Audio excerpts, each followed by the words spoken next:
Sont organiques. Parce que non, c'est faux, ils ne le sont pas. Ce n'est pas naturel, ils ne représentent pas la réalité. Ils ne sont là que comme relais de conditionnement. Ils attirent le crédule, lui vident la tête en amplifiant la réalité dans le but unique de prolonger. Et prolonger encore ce film, ce long métrage, qui ne s'arrête jamais à la polarisation inventée, la division fomentée, toujours exploiter le maillon le plus faible de la société qui n'a rien, qui n'a pas la chance de pouvoir faire un break et de s'éduquer. Ce sont les soldats de front de tous ces groupes. Oh, waouh, vraiment? Donc tous ces antifas et ces gens bien, tu penses qu'ils ne valent rien? Exactement, rien du tout, tout est à jeter. Et ce moment-là est difficile. Et si tu peux l'encaisser, eh bien, tu continues la montée des marches, et tu arrives à la partie finale de l'escalier. La Deuxième Guerre mondiale est une inversion quasi totale des faits tels qu'ils nous ont été enseignés. À peu près chaque chose y est son contraire. Qui sont les Alliés, qui sont les forces de l'Axe.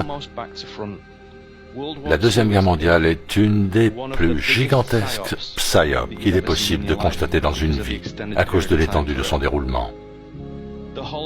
L'Holocauste, des millions de Juifs sont-ils vraiment morts suite à la solution finale par le gaz? Cela s'est-il vraiment passé ou pas? Puis vous arrivez à d'autres choses, plus impersonnelles, comme la Lune et le Soleil, qui ne sont pas loin, qui ne sont pas ce que l'on pense. Avant d'aller plus loin, permets-moi de dire ceci, s'il est vrai que l'Holocauste a existé, alors pourquoi les morts dans les camps soviétiques, dont le nombre gigantesque dépasse de loin le bilan des autres camps, polonais, allemands et autres? Pourquoi cela n'est-il pas mis en avant comme les autres? C'est tout à fait vrai. Et cela fait partie des centaines de problèmes avec la Deuxième Guerre mondiale. C'est juste le numéro 58. Tu as absolument raison. Très important. Tu vois ce que je veux dire ici, Mel?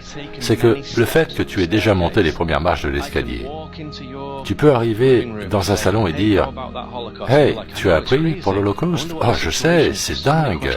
Je ne connais pas tous les détails, mais il y a beaucoup d'interrogations. » Et tu peux passer en 2 secondes parce que tu es déjà engagé dans l'escalier, même si c'est la première fois à la marche 78, la toute première fois.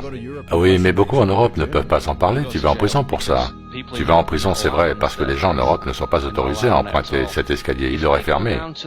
Si je vais dans mon coffee shop local, dans ma petite ville, de l'État de Washington, et que je commence à parler de ça, je pense que la police arriverait assez vite. Sont organiques. Parce que non,